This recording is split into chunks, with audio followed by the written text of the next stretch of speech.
Start the recording. Recording in progress. Hello, everybody. My name is Darcy Drager. I am the chair of the Morris County Democratic Committee, and today we are joined by Megan O'Rourke, who is running for the CD7 congressional position. Our screening committee today is Gary Colucci, Brian Considine, Amalia Duarte, Andy Meisner, and Bill Kersey. So I'm going to go ahead and just start us off with a very basic question. Tell us about yourself. What inspired you to run for Congress, and what is the core message or vision you hope to communicate to voters? Yeah, thank you. So I am born and raised here, right in the district from Blairstown, New Jersey, Warren County. And I got into this race. I've devoted my career to public service, and I was inside the Trump administration as a civil servant up until July of last year. So I was lead climate change scientist at my agency in the Department of Agriculture. I couldn't in good conscience follow orders and to be complicit in what I saw going on firsthand. And that was the deep motivation for my running, because I knew I'd been working in Congress in 23, 24 as a senior advisor. So I knew the dynamics of the House and how important CD7 was for the national political landscape.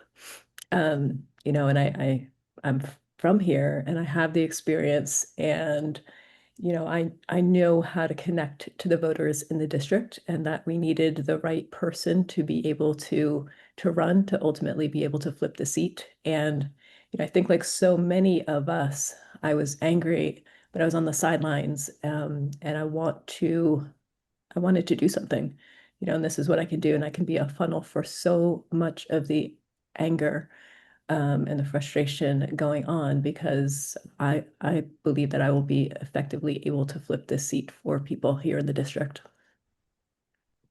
Excellent. Thank you. Andy, would you like to start us off?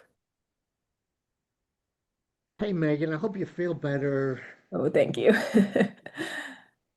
Congress requires negotiation and coalition building. Can you give us an example from your career where you successfully worked across differences to achieve a goal? Yeah, sure. I mean, I can give an example of working in Congress, in fact. So I was there working with Congresswoman Shelley Pingree on the Farm Bill. So that's a $1.5 trillion bill that has to pass. It's going to be very important for this district, both to support producers on the western side of the district, as well as all the SNAP benefits that are part of that Farm Bill. And so, my background, I'm a PhD scientist and worked for the National Institute of Food and Agriculture, a research agency that's the equivalent of the National Science Foundation for Agricultural Research. And one of the things that a specific area that I was working on, is very bipartisan, or it should be bipartisan, right? Research and development in this country, it is super important for this district, District 7. And there's a really known high return on investment for research and development investments. And so I was working on a technical provision in the Farm Bill for sharing data. So the U.S. Department of Agriculture has a lot of data that's compiled about production and about farms in the country. So working to create a provision where there's more easy sharing and access of data to be able to help producers to grow food more effectively and more sustainably. In fact, I actually worked with John Thune's office before he became leader in the Senate. And so, I have a lot of experience with coalition building. So not just with the coalition of members of Congress, but the stakeholders who have a vested interest to see research and development flourish in the country. So that is one specific example. Of course, in my professional work, I've had many, many times of building coalitions. Excellent. Thank you. Amalia. Hi, good morning, Megan, and also hope you feel better. Yeah. So, what would you identify as the most urgent legislative need for NJ7 as a whole, and how would you address it during your first year of office if you get elected? I mean, I think the Roxbury Detention Center is something that is really galvanizing our community right now. And, we see really clearly that this is not a partisan issue. We have a Republican-led town council that is completely against it. We have Tom Kean Jr., who voted for the big horrible bill that allowed that funding to happen in the first place. I think Democrats really need some strong wins. Democrats are perceived as weak and feckless and not effective. And the country, the district, and the community understands the big horrible bill. That is a concept that people understand. That was the root of the funding for the Roxbury Detention Center.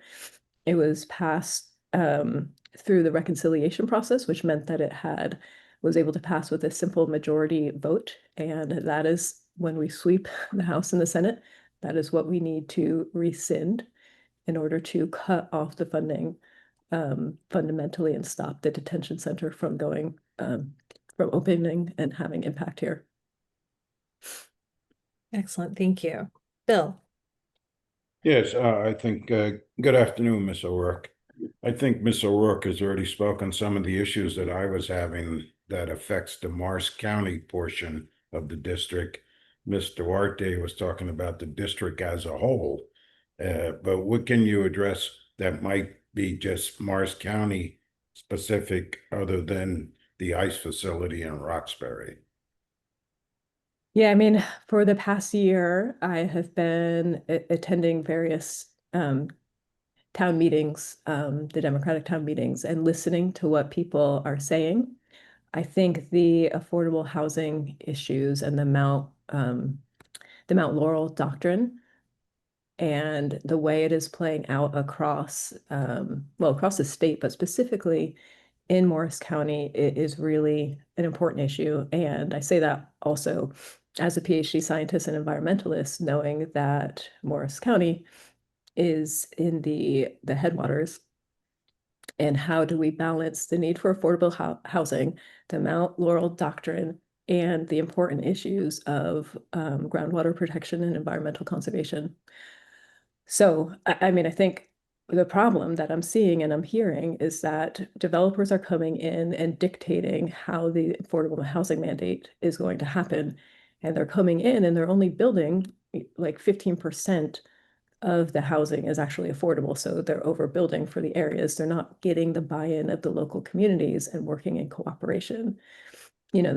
The jurisdiction of the federal government is through the housing and urban development programs to provide block grants and fundings to states. There's various sorry, there's various programs on the books that can do that have been perpetually underfunded.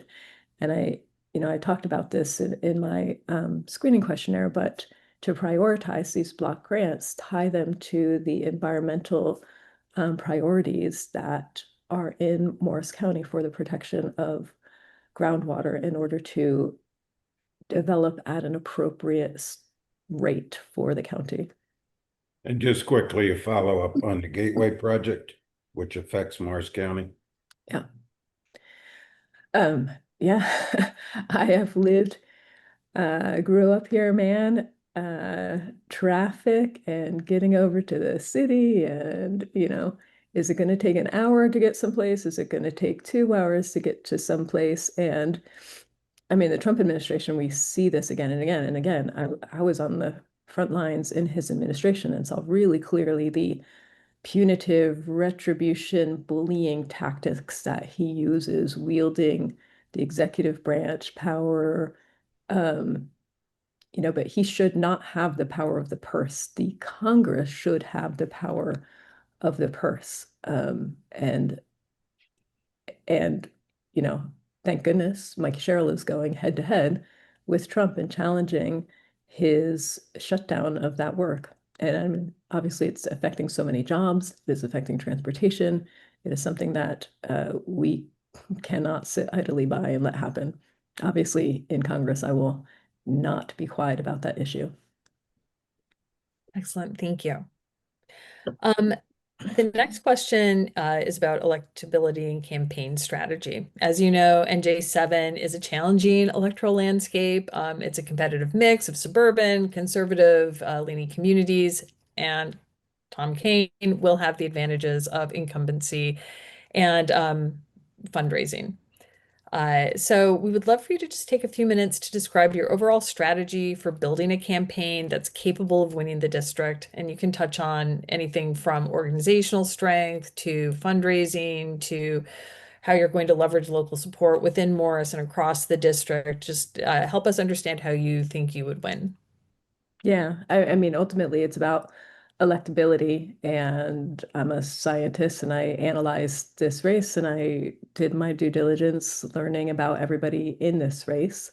And I felt strongly that there were real gaps that I could fill with who I am, my background, being from here, my experience, my ability to connect with the diversity of voters in this district. I'm from Warren County. I live in Sussex County now. I very much am connected to rural communities through my professional work, having worked with farmers all my life, independents, libertarians. I get the mindset. I get how to communicate and find common ground, which I do, all the time. I actively seek out the opportunities to talk to Republicans in my district and ask, what is it that you like about Tom Kean Jr.? Are there wins that you're excited about? And universally, all I get is meh, lack of enthusiasm at best. And so the opportunity is clearly there right now to be a person who can be open and connect and build bridges of trust, which I think is so important for really being from those communities. So that I bring to the table to get the independent voters. Then I have the endorsements of union. Was a shop steward with the American Federation of Government Employees. So I've, 5 union endorsements at this point. And we know how important that is for getting out the vote. I think just personally, I believe in the integrity of a field operation, and that will carry me through the primary. Obviously, in the general, it gets bigger than that. But then also, I have the endorsements of Congressman Ro Khanna, Congresswoman Shelley Pingree.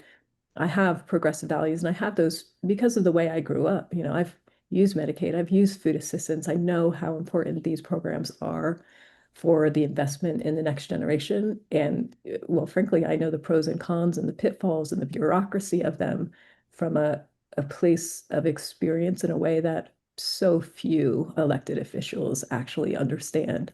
And again, that gives me the ability to connect to the independent voters who may be skeptical of our current safety net system. So again, I get the independent voters, I get the working class voters, and I get the progressive voters, and I can bring that together in an authentic way. So the primary election, it's about a field campaign. It's about, the win numbers are not very high in an off year midterm election. And then in the general election, again, if it's about money, all the Dems lose against the Republicans. Their war chest is huge. So it has to be about the electability factor. And we know the national election. I mean, I'm in touch with the DCCC. This is a priority race for them. I expect at least $50 million coming in on the Democratic side because this is the seat that's going to change the control of Congress. So, Okay, great. Thank you.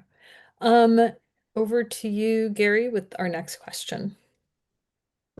Megan, given your background in environmental science, agriculture, and federal grant management, how would you address the intersection of climate resilience and sustainable development in NJ7, especially for rural and semi-rural parts of the district?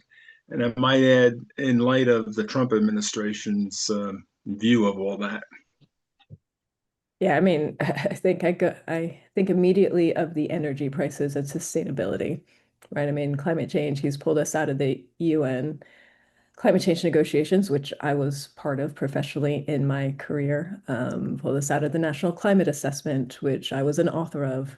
There, I don't know that there's ever been a climate change scientist who has run for Congress before, certainly not in New Jersey or CD7. So I bring to the race a really deep understanding of, climate change energy, I support clean energy development, offshore wind, but doing it in an appropriate way, not letting companies pull shenanigans where they're changing their the way that they're developing their energy infrastructure. That pisses communities off. Solar energy, of course, and I think the importance also of what I bring when it comes to climate change and these discussions of environment and what is appropriate for rural communities is to be able to talk about them in, you know, dollars and cents ways. That is what people are caring about right now.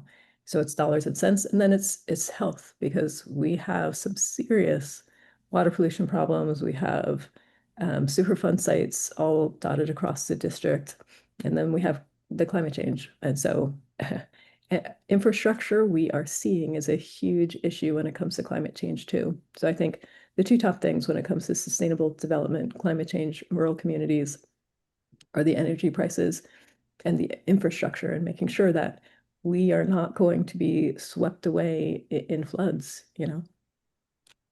Absolutely. All right. Thank you. So that was the final one of our formal questions. We now just have a short policy lightning round, 10 questions that are basically yes or no, just on various Democratic Party platform planks. But I will start, Andy's going to do that, but I will start off by saying we've added an 11th. I'm asking all of the candidates that should you not be the nominee for the CD7 primary in June, would you support whoever wins? I'll start with that, yes. Yes, okay. Excellent. All right, Andy, over to you for our policy lightning round. Okay, Megan, here we go. Just 10 questions. Do you support access to affordable health care for all, including protections for pre-existing conditions? I support Medicare for all and major healthcare reform, and I could go on, but if we want to keep it short, like, yes, we need serious reform of healthcare and Medicare for all.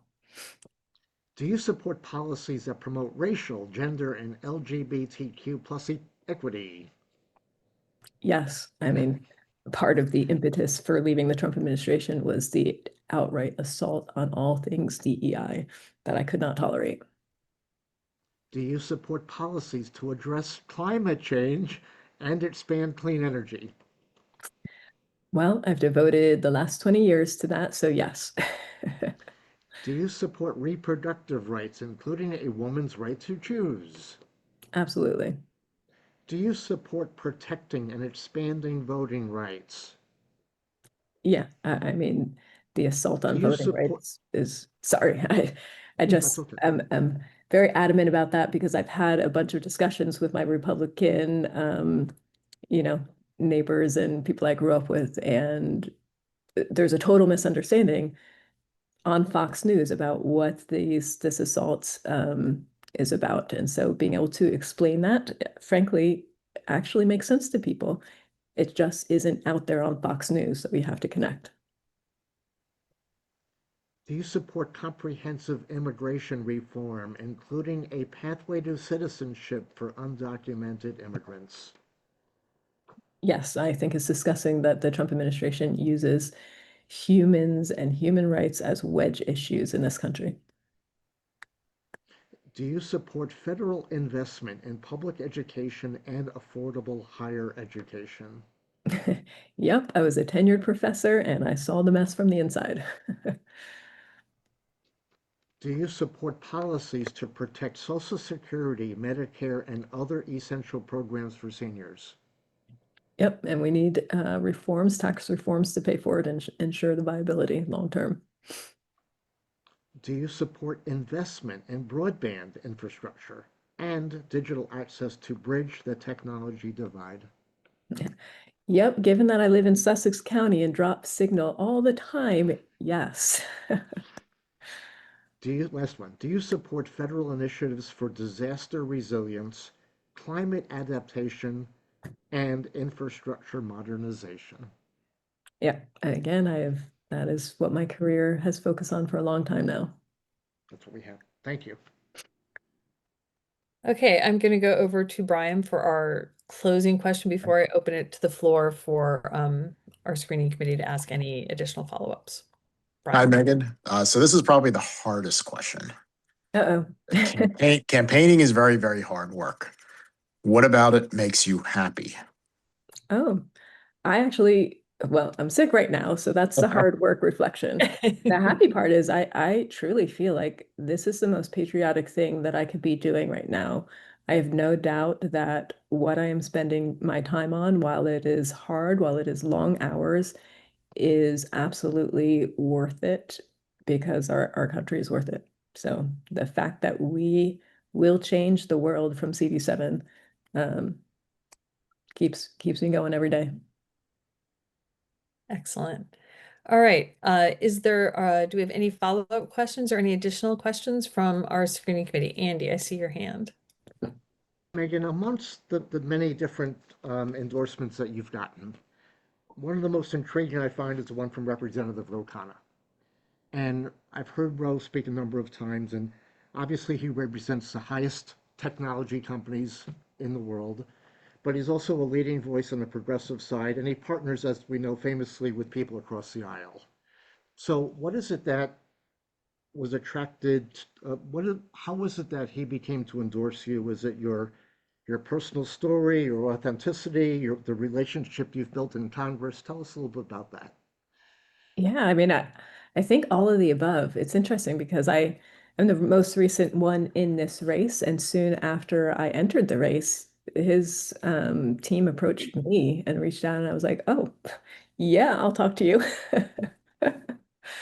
And so we had those conversations over a couple months as I launched, as I developed as a candidate and continued those conversations. I mean, so I'm sure that he recognizes that very few people come from having this authentic background, with the safety net programs that the Democrats advocate for to have that firsthand experience. I mean, he knows my, really clear dedication to democracy issues, to public service, to the environmental sustainability issues that I've worked on.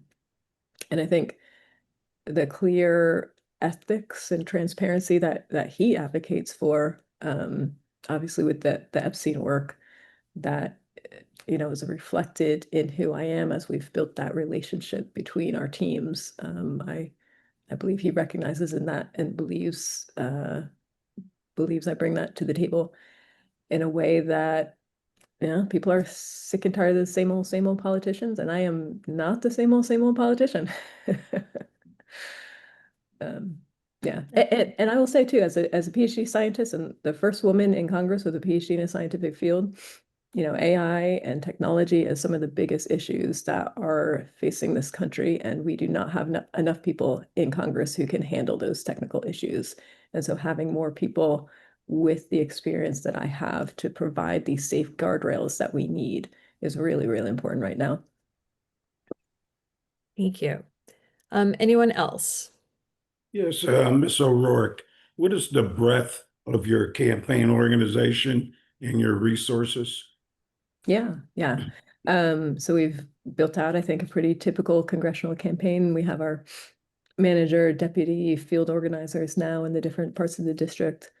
Um, I'm from the western part, so really leaning in with extra personnel focusing over in Union County to be able to really connect in a genuine way with those communities.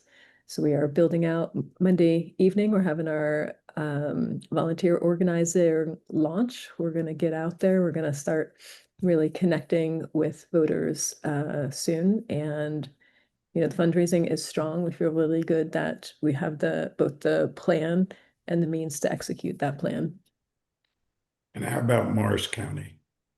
What are you Yeah, doing to build an organization in Morris County?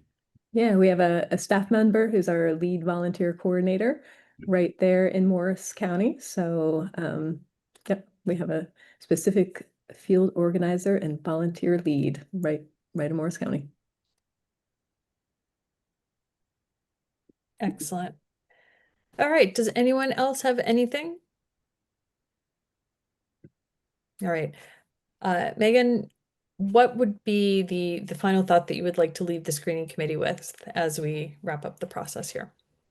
Yeah. I mean, I got into this specifically because of the assault on our democracy, the need for people to step up at this time and place in order to effectively be able to flip the seat.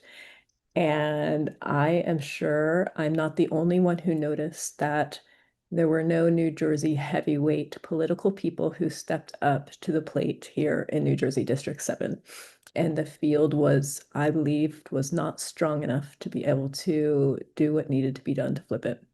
That is why I got in. It is because I have this unique combination of experience and appeal to be able to find the 24,000 votes that Sue Altman lost by.